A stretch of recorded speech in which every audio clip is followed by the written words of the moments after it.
જય ભોલેનાથ સીતારામ. લીમડાનું કામ કરવાનું છે. લીંબોળી દવા ડાયરું પાડી દીધી છે ઠીક, કારણ કે આ પાંદડા અને લીંબોળી બે આપણે માંડવીમાં મૂંડા માટે અને કોઈ કીટનાશક કોઈ પણ જંતુનાશક દવા ન નાખવી પડે એની માટે લીમડાની લીંબોળી બેસ્ટ છે. કારણ કે આજે કાશી લીંબોળી હોય ને, કાશી આવી અને એમાં કડવાની બહુ હોય જોરદાર. આપણે ઊંઘી ન હોગી શેપી એવડી કડવાની હોય. તો થોડી કીડીયું સડી ગયું લીમડામાં સીડ્યા હતા એટલે કીધું અત્યારે આપણે અગાઉ આ વસ્તુ બનાવી લેવી પડે લીમડાની દવા, કારણ કે પછી જોઈ તે ન મળે આ વસ્તુ. એટલે અત્યારે જો માંડવીનું વાવેતર થઈ ગયું છે અને નીંદવાનું કામ પણ હાલે છે હજી. એટલે ડારખા અને લીંબોળિયું બે વસ્તુ આપણે ટીપણામાં નાખી દેવાનું. એટલે આમાં ફૂગ માટે અને મૂંડામાં કામ કરે સારું. એટલે કીધું આપણે અગાઉ વસ્તુ આ કરી લઈએ ડારખી હોત્યું. પછી આમાં આપણે 20 થી 25 લીટર ગૌમૂત્ર નાખી દેવું એટલે જોરદાર હળી જાય. નકર તો આમાં પાણીમાં થોડીક વાર લાગે હળવામાં. એટલે આપણે અને થોડુંક એવું લાગશે તો ગાયનું છાણ નાખી દેવું એટલે ગાય ગાહડે થોડે. એટલે આમાંથી જે આમ તો આને આપણા માટે ઓલું કહેવાય, પણ આમાં કડવો પદાર્થ છૂટો પડી જાય લીમડામાં. પાણી હેરે મિક્સ થઈ જાય પછી આપણે પંપમાં કે અથવા ઓલા ટાંકામાં દવા છાંટતા હોય એટલે એ રીતે આનું દ્રાવણ એ રીતે નાખતું જવાનું. અને પોરાની સાઈલની પણ પાણી બનાવી નાખ્યું હતું આ ખાલી ડારખાનું. એ પાણી આપણે પોતો સોયાબીન હતા તો એમાંય સારું રિઝલ્ટ આવ્યું હતું ડારખાનું. એટલે વણ તો માંડવી છે એટલે એમાં તો રિઝલ્ટ આવે જ. આખી મોટી ડાયરું પાડી દીધી. હાલો આવી એ લઢા જેવી. એટલે આપણે જો લીમડા વાડીએ બહુ મોટા છે અને લીમડામાં ફાલે સારો આવ્યો છે. એટલે કોઈ ભાઈઓને પેસ્ટિસાઇડ ભલે દવા નાખતા હોય પણ એના રિઝલ્ટ હવે આવતા નથી પેસ્ટિસાઇડના. એટલે ખેડૂત એમ કહે કે દવાઓ ડુપ્લિકેટ મીડા બનાવવા કંપની, પણ કંપનીઓ કોઈ ડુપ્લિકેટ નથી બનાવતા. કંપની દવા સારી જ બનાવે છે પણ આપણે ખેતીમાં રિઝલ્ટ આવતું બંધ થઈ ગયું.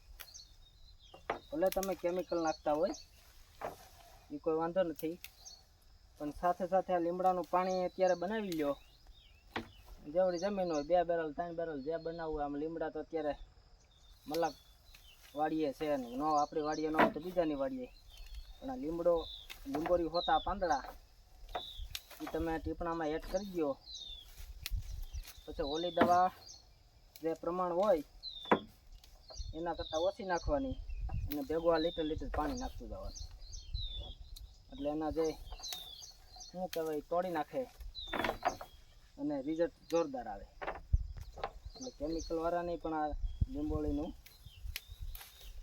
પાણી નખાય ખેતરમાં અને ધીમે ધીમે ઓલી દવા પછી ઓછી થતી જાય.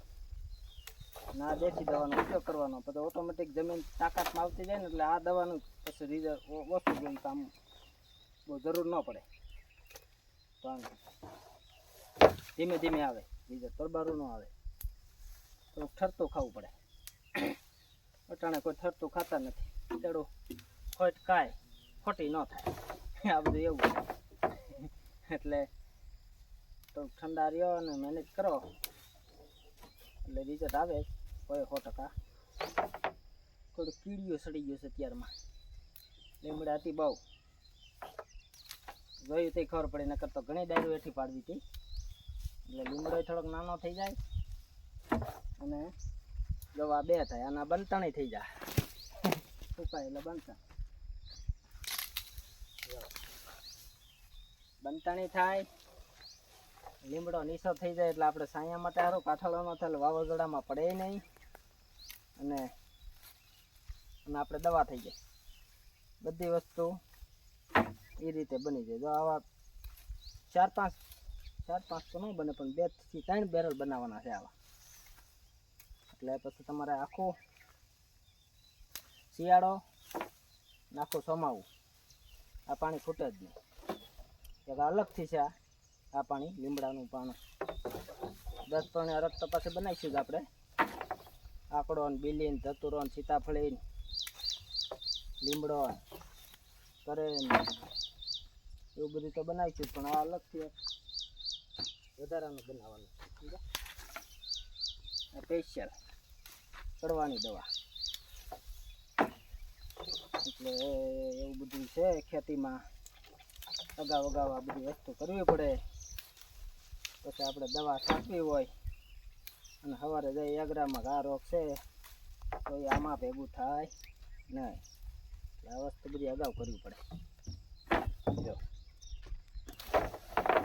જ્યાં લીંબોળી હેઠી પડી છે ને એ લઈ લેવાની, કોઈ વસ્તુ જવા નહીં દેવાની. હજી આમાં ઉનાળે પાક છે એટલે ખર્ચી મલક, હજી 10-15 કિલો તો અમે વીણી લેવું, બાકીની પછી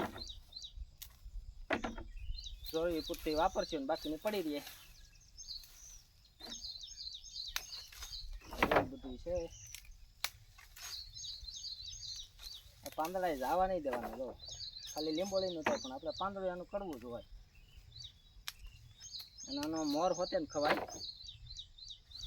ચૈતર મહિનામાં મોર તમે ખાઓ ને એટલે તાવ ન આવે, તાવમાં રિઝલ્ટ સારું આવે. અમે તો પાણી વારતા લીમડા સાંયે બેઠા હોય, અહીંયા જ માંડવી હતી એટલે આપણે મોર હોતું ખાતા.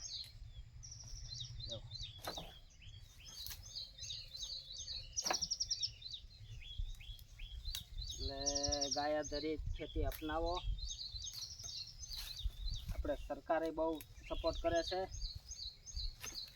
અને એક આત્મા પ્રોજેક્ટ વાળા જુનાગઢ, આમ તો જિલ્લા લેવલે બધી હોય જ, એ એવડી મહેનત કરે છે સાહેબુ કે જાજી નહીં, પણ તમે થોડી કરો. 2 વીઘા 3 વીઘા તમારે ખાવા પૂરતું, પછી જેમ ફાવતું જાય એમ વધારતું જવાય. એટલે આ ફાવી જાય, પણ મહેનત થોડી કરવી પડે શરૂઆતમાં. એટલે વાંધો ન આવે. પણ અટાણે ત્યાં એવી વસ્તુ કે ભાઈ ઢોર નથી રાખવા. ગાયો ન રાખો તો એના માટે આ ખેતી થાય નહીં. પહેલા નંબરમાં તો ગાય જોઈએ. તો ગાય આધારિત ખેતી થાય, ભેંસ આધારિત ન થાય, ગાય આધારિત થાય. એમાં ખાતર છે પણ એટલી બધી ટકાવારી નથી ગાય જેટલી. ગાયમાં તો ગાય જન્મે ને ત્યાંથી આખી ગાય કામમાં આવે. જન્મેથી ઠેઠ મરે ત્યાં સુધી કામમાં આવે છે ગાય. મરે ને તો એને શરીર તમે ખેતરમાં કે ઝાડવા ગમે ત્યાં દાટો, આંબા છે ગમે એ વસ્તુમાં, તો એવડું રિઝલ્ટ આવે છે. પણ લોકોને કંઈ કરવું નથી. એવું બધું છે. જય ભોલેનાથ બધાને, ને સીતારામ. અને વિડીયો બને ત્યાં સુધી શેર કરજો, એટલે કોઈ નવા ખેડૂત વિડીયો જોવાય ને આ વસ્તુ અપનાવે. ભલે કેમિકલ વાપરતા હોય, પણ તોય લીમડો વાપરવો જ ખેતીમાં બહુ સારું કામ કરે. આ તો ઘણી વસ્તુમાં વપરાય છે. ઘઉં આપણે ખાવાના હોય એમાં નાખી હગી, ખેતીમાં નાખી હગી, ખાઈ હગી. અને લીમડાની નીચે બેઠા હોય ને તો આમ બેસ્ટ મજા આવે, કાંઈ ઘટે નહીં. ઉનાળે ટાઢામાં ટાઢો સાંયો હોય તો લીમડાનો એક જ, એ એક ઉનાળે જ સાંયો આપે. અને આમ તો 12 મહિના આપે, પણ ઉનાળે તો આમ એવો ઘેઘુરો, એમાં કાંઈ ઘટે નહીં. એવું બધું છે. વિડીયો સારો લાગ્યો તો લાઈક કરજો, શેર કરજો. અને આપણે પ્રાકૃતિક ખેતીમાં માલ જે પાકે છે એ કોઈને લેવો હોય તો ફોન કરજો. આમાં નંબર છે આપણે. અને કોઈ માહિતી જોતી હોય તોય ફોન કરજો. ગમે તે ટાઈમ હશે તો ઉપાડશું, નકર સાંજે. બાકી વાત તો થાય જ ગમે તે. જય ભોલેનાથ.